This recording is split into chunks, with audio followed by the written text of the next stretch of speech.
Once again, folks, welcome to another Wheelchair Wednesday. I am your humble host, Wheelchair Rick. We've got to be to about number 10 on these so far. I'm not sure exactly how many. I haven't really been keeping track, but I'm glad that we're pressing on. I'm hoping that at least these are helping somebody. You know what I mean? I mean, at least, if not helping anybody, maybe kind of give some insights on different people's stories. Today we got another special guest that was brave enough to come on here with me and share his story. We're going to get to him, but before we do, let's hit the intro.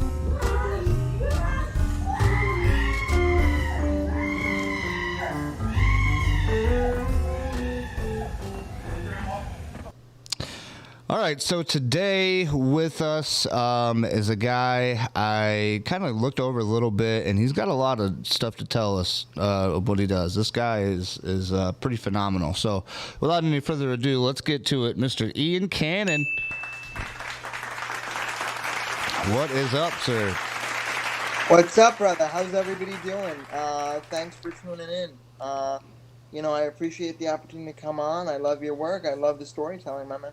Yeah, appreciate it. Thank you very much. You actually approached me, I believe, and you said, "Hey, how do I get on that thing?" I said, "Man, you're on it. Just give me a minute, and we'll get you on there."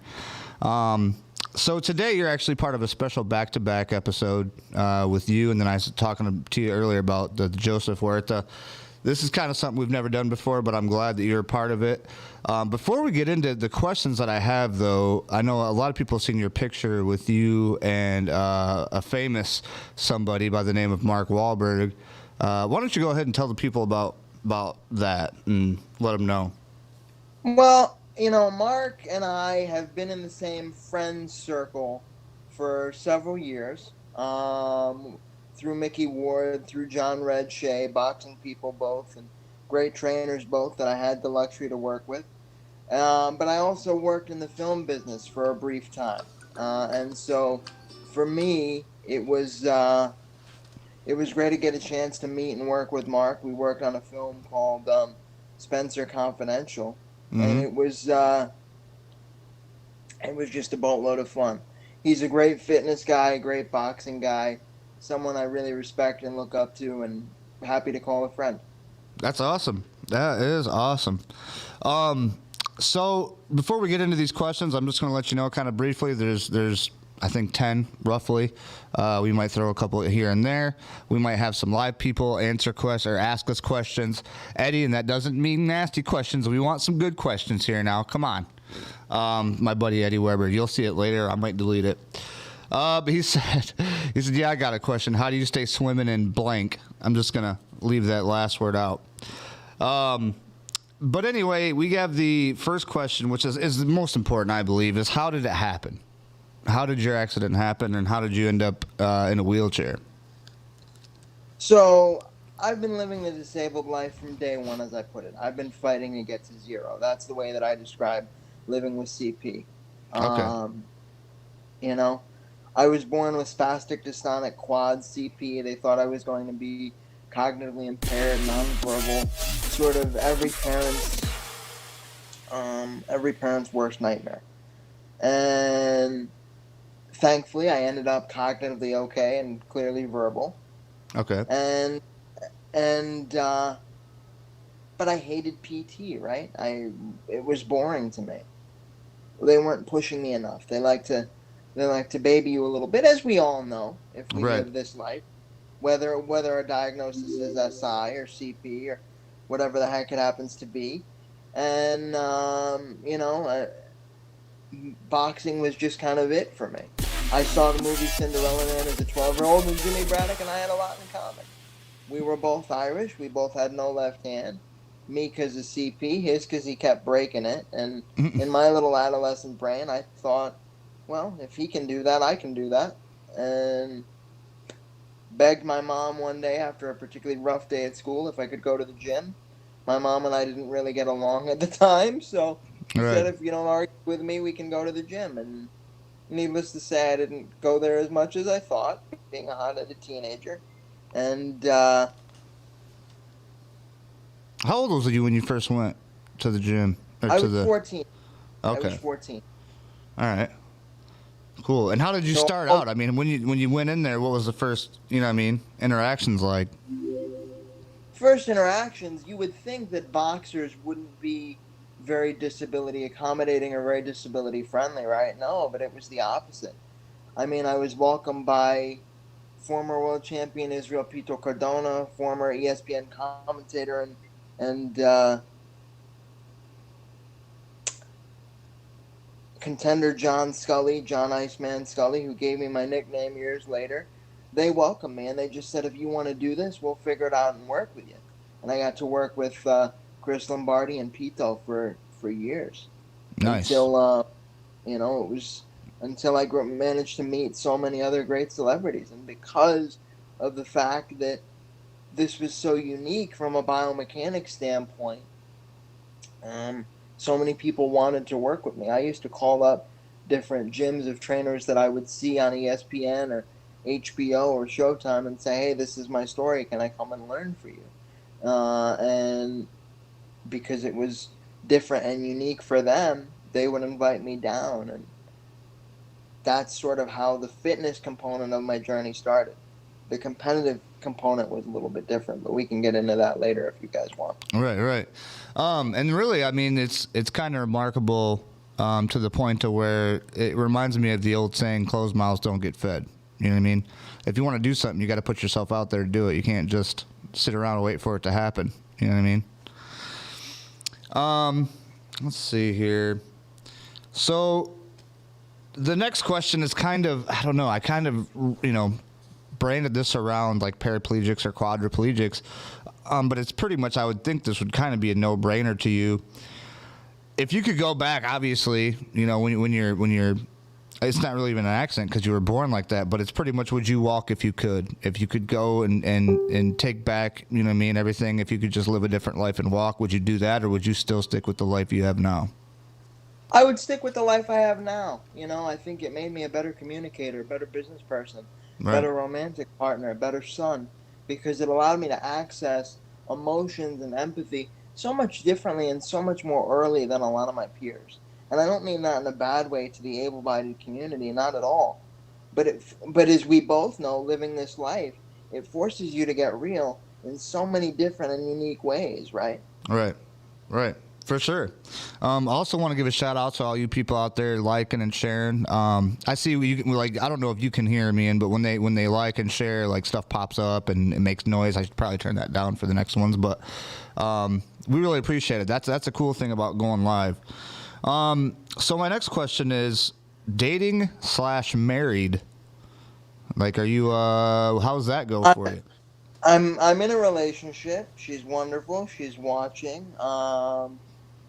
Thank you, baby. I'll talk to you later. Hope you're having a great day. We've been together for a few months, and she is able-bodied, and we talk about this life and how normal and how different it is compared to able-bodied dating all the time.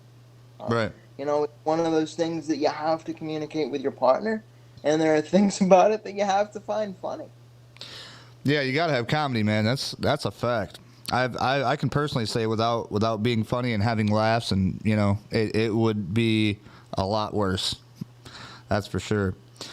So for you being a wheelchair user for, most of your life, I would say, if not all your life, what is your biggest pet peeve about being in a wheelchair? My biggest pet peeve is twofold: being babied or spoken to as if I'm not cognitively with it, Right. by the community that doesn't know better, or being limited environmentally by things that should be run of the mill. And when I say that, I mean doorways, I mean restaurants with only bar top tables, Yeah. like that. If Right. you don't have a paddle button, am I going to get mad at you? No. But if you're a doctor's office without a paddle button, am I going to scratch my head and go, that doesn't make any bloody sense? Absolutely I am. Right. I should probably call the ADA about this situation. I say that all the time. Like, I'm sure the ADA would love to hear about this. Oh, I absolutely do. And that's the same thing that I say. Because there's a quote that I live by. I don't want to be a product of my environment. I want my environment to be a product of me. Right. That's a good one. The the disabled community is really a silent minority. We Right. don't really have we don't really have an adequate political voice, and I think that that's something that needs to change. I'm not saying that that's me. I'm not announcing my candidacy for any office here, but I'm saying some of us need to step up and really look at the economics of how we live our lives and use that as a tool to make some environmental changes. Yeah. Yeah, I wholeheartedly agree. With the whole wheelchair mafia idea, like it's not. I didn't come up with the wheelchair mafia thing. Like this, you see it all around. But my thing is I believe it's like we should all stick together and we should all be in this together and we should help one another as much as we can. And for those who have more voice than others, you know what I mean. We shouldn't be afraid to raise that voice every now and then to let people know our stances on situations and what we would like to see change. And like you said, I mean, this world is not meant for us. It's not built for handicapped people. It's just not. That's the way it is. Although people are getting better at it, I gotta say there are certain businesses and people out there that are trying at least. You know what I mean? Oh, absolutely. What is number 5 here is something that you wish you could do. What is something that you wish you could do that, being in your situation prohibits you from doing now? I would say just pick up my keys and go, right? Right. So many of us in our situation don't have the luxury of doing that. And for me, when I'm having a bad day and I want to get out and get out of the house, I got to deal with PCAs, I got to deal with transferring into a car and all the craziness. Whereas my friends that are in my able-bodied life, they can just bounce and do what they want to do and go clear their heads. We don't have that luxury, which is why so many of us become, such cerebral people, because we're forced to be. Right. Yeah, I totally 100% agree with you there too. I mean, in my personal situation right now, I can't even go outside and like come inside here or get in my van or anything unless somebody helps me do it. So totally understand you there. The next question I have for you, number 6, is what's your pain level like? Do you have any pain at all? Yeah, we've got chronic pain, and 15 plus years of getting beat on, and plus CP, those things pile up, Right. and it's just one of whether it's spasticity. Spasticity is my biggest issue right now, Right. and when you hit 30, man, you realize, oh crap, I'm not 20 anymore. So there are things you got to do, whether it's baclofen or cannabis or any of those things to make it so that there's a difference between manageable and functional, right? And Right. I think that as long as we can achieve function and go through our daily lives and live our daily routines, whatever those routines are, that's a victory for everybody. And I think fitness is a huge component of mitigating that pain. Whether have CP, you're a para, you're a quad, you've got to be able to do something to be active and mitigate your pain through taking care of yourself. Right. That was another kind of question that I had. It wasn't really numbered, but as far as like fitness, which, I mean, we kind of already covered that with you do the boxing, and I'm sure you do, workouts and different, I do like TheraBands. So I do TheraBands and then free weights if I can some days. But TheraBands and free weights are great. I mean, that was a huge component of my career when I was an active fighter, was TheraBands and free weights and machines. Because it's not all about throwing punches. You got to hit those active muscle groups. You got to do what you need to do and build on your body. Because for us Chairbound people, as long as we can manipulate our body weight as much as we can, i.e. transfers, i.e. ADLs, all that fun stuff, it really will impact our lives in a positive way and give us that sense of control that we were looking for. Again, our environment being a product of us, I go back to that. Right. Right, for sure. The next question I got for you is what helped you the most, and it's worded as after injury, but for your particular situation, what helped you the most kind of I guess, live with CP? My family and boxing. I think those are the two things that helped me the most. Because if you think about it, my parents, my dad and mom, and my extended family raised me to view myself as a quote unquote normal, even though I hate that word, individual, that I could accomplish anything that I wanted to. So for me, when I found boxing, because it was one of the most difficult sports you could ever do, and when I helped create the style that we have here in the US and sort of, make it UFC of boxing, um, in the sense that we were building the sport as we went along, but really focused on the fitness. It allowed me to rely on a body that was supposedly broken, that the rest of the world would view as broken and almost unusable. Right. And and if you can imagine the sense of empowerment that came from that, truly, truly mind-boggling and truly empowering.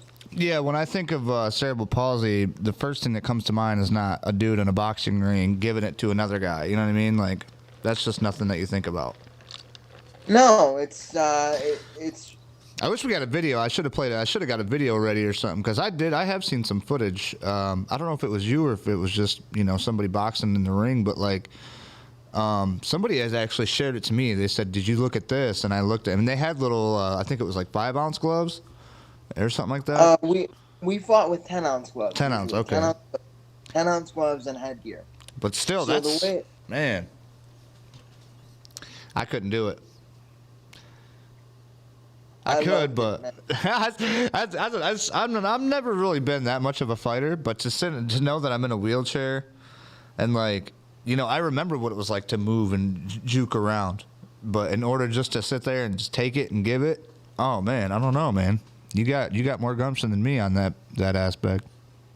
Well, I mean, it's all about technique, right? When we designed wheelchair boxing as a competitive entity, it really was about points and amateur scoring. It's not about knocking a guy out like you see in the pros when you watch Mayweather and all those guys. It's about punches landed and accuracy, which is what you see in the Golden Gloves and the Olympics and all that kind of stuff. Mm. So it's manipulating your body, positioning your punches, your output, and your volume, and scoring cleanly. That's really what it's about. It's not about hurting anybody. Right. So we were able to. But you do get hurt, though, right? Oh, I mean, yeah, I've gotten a few bloody noses and a few bruised hands. But we design the safety protocols so that everyone is working effectively. Right. And we work with great professionals. Famous ringside referee Steve Smoger, founder of the American Association of Ringside Physicians, Dr. Michael Schwartz. And they built the rules with us to make it as safe but yet as competitive as possible. Right. Man, that sounds intriguing. I definitely want to check it out. Before I get to the next question, do you have any like YouTubes or anything you guys do, or any kind of videos that you guys put up? Or Oh yeah, you can look me up in YouTube. My amateur title fight when I won the Rocky Marciano New England Championship is up. Several of my fights are up. A lot of my old workouts are up as a kid. You can reach out to me on social media. I'm more than willing to help anybody with mobility issues foster their fitness and learn whatever they want to learn. I'm very, very accessible. Pardon the pun, but that's well, all and what we could do too is after all this, I'll take if you want to send me the link to that, I'll just go ahead and we'll throw it in the description. That way, people can just click it and check it out. You know what I mean? Absolutely. I'll be more than willing to send that over to you. Nice. This next question, I mean, we've kind of already been talking about it, but like hobbies, before and after injury. But I mean, like you pretty much are you into boxing? What else you like to do? You do any kind of like model building or what? I'm a boxing guy. I'm an MMA guy, and I'm just your regular guy that you would meet and probably want to have a beer and a cigar with. Right. I love to read. I love to watch my sports. I love to catch up with a cigar with my friends. Not that I'm advocating tobacco use or anything like that, but it's a hobby, and play poker with my boys and spend time with the dog. Right. I am crazy as it seems, just like anybody you'd run into from the old neighborhood. Just a regular old guy. That old Oh Ian. yeah. Yep. Next question is travel. Now, me, if I spend too much time in a car, you know what I mean? Because I can drive my van or whatever, but like even riding or driving, it's murder on my back. I mean, it just, because I'm a T3, T4, so I'm right chest back, and I got like 2 rods in my spine. And if I spend too much time in a car, it's too much. So I have no aspirations of going on boats or cruises or trains. What about you? Do you like to travel? Are you into that travel stuff? Or? Oh, I love travel. Yeah, I've got a few trips coming up. My girlfriend and I travel frequently. We were just in Springfield, Mass, which is about an hour car ride away for my birthday. I go up to Boston and visit old training partners and friends all the time. This summer, I'm taking a trip out to Fresno and San Francisco to see some friends with her. It's gonna be a great. I've been to L.A., San Diego, San Antonio, New York, New Jersey, and all over New England. So for me, it's just what I love to do, and I love to explore new places because I can. Because in the car, I sit in my chair. I've got an MV1, so it's really easy for me to travel and do what I need to do. It's a pity they don't make them anymore. That kind of brings me up to my next question: is what type of chair do you got, and do you have a name for it? So my regular chair, I don't have a name for. It's a Tie Light, you know, DI which Light, is yep. great because you can throw them around, and if you're not in an accessible place, it's very easy to pop up the steps and do what you need to do. The chair that I use for boxing, I actually built. I bought a Quickie 2 frame, designed it, and built it in a friend's shop about 15 years ago. So, are you a full time manual chair user, or do you use a power chair as well? I use a power chair for certain outdoor activities. If I'm camping or backpacking, I will use my old Arrow that I still have. If I'm day to day, though, in the regular able-bodied world, I'm using my manual chair. All right, all right. So this brings me to, I don't know, we can get to some other stuff after this, but the last question that I have for you, which I believe is one of the most important, is if you could give some advice to either a newly injured person or maybe just a young person that's growing up with CP, you know what I mean, that might want to look to somebody for advice, what is the best advice you can give that person? Well, I'm going to split it into 2 categories, right? Social and just life in general. Social is if you treat your disability like it's no big deal, whether it's dating or your friends or whatever, they will treat it like it's no big deal. And I recognize that that's really, really hard. I do, but it's really important because it helps destigmatize what we have going on in our lives. Right. And Right. then I think for regular life, it's a matter of recognizing what you have that is your X factor. Our disability knowledge is a very valuable tool for companies, real estate developers, whatever it may be in terms of employment. Figure out how to monetize that, figure out how to broadcast that message, and you'll never be without income. You'll never be without a way to fulfill your life Right. from an economic standpoint. For sure. Well, I mean, as far as questions go, that's pretty much it. I think you did a really good job as far as covering everything. Now, is there anything else you wanted to kind of go over? I remember before you said something about getting into the old the fighting thing and how you were starting, or I don't know, something like that. Oh yeah, I mean, the background of what we did was it started out as fitness. It started out as sort of a PT sub. They wanted to fuse me and do a spinal fusion for my scoli for years.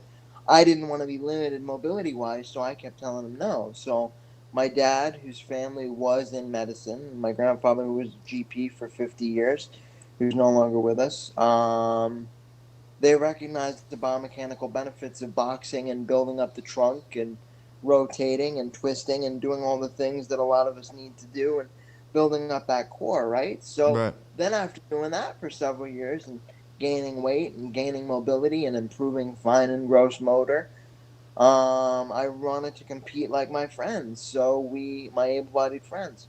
So we decided to say, hey, let's tweak the rules, let's build the equipment, let's work with some great professionals and make it a reality. And as a result of that, I mean, I got to train with some of the best people in the world. Irish Mickey Ward from The Fighter. Mickey was in my corner my last few.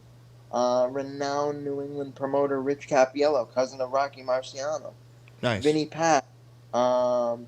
Freddie Roach, trainer of Manny Pacquiao, who also suffers from pugilistic Parkinson's and who gets the whole neuro side of CP better than most because of his challenges. I mean, these are guys that not only got to train me, but that I got to be friends with. And I think the cool thing about boxing is it's one of the most accessible sports in the country. You can't call up Tom Brady, but you bloody well sure can call up Freddie Roach and talk to him. And thankfully, these guys took me under their wing, and I learned about fitness, and I learned about the business of sports from these guys and how to effectively function in the world of entertainment. So that was my passion, and thankfully I got to live it.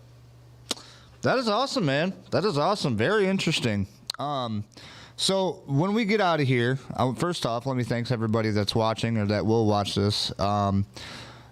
Before, when we got out of here, I want you to send me your stuff, give me a link, and then we'll put that link down below. That way people can check it out, click on it and kind of get your, Instagram, whatever, YouTube. We'll put all your socials on there.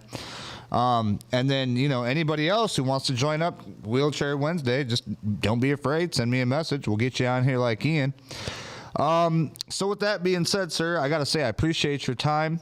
If you want to stick with me real quick, we're going to go ahead, hit the outro. We're going to let these people go, and then me and you will chop it up for a little bit until we say goodbye. Perfect. All right. Well, guys, let's give a round of applause for our friend Ian here. Thank you, sir. Appreciate it. You, my friend, are a true warrior. I got to say, I really did appreciate that. And you know what? We're going to keep you around because maybe next year, once we get everybody that's went on for the whole year, we might do like a special or something. I'm not sure how we're going to do it, but it should be interesting to get everybody together. So until next time, we'll see you guys actually later on today at 6 p.m. We got another guy. So we'll see you then. See you.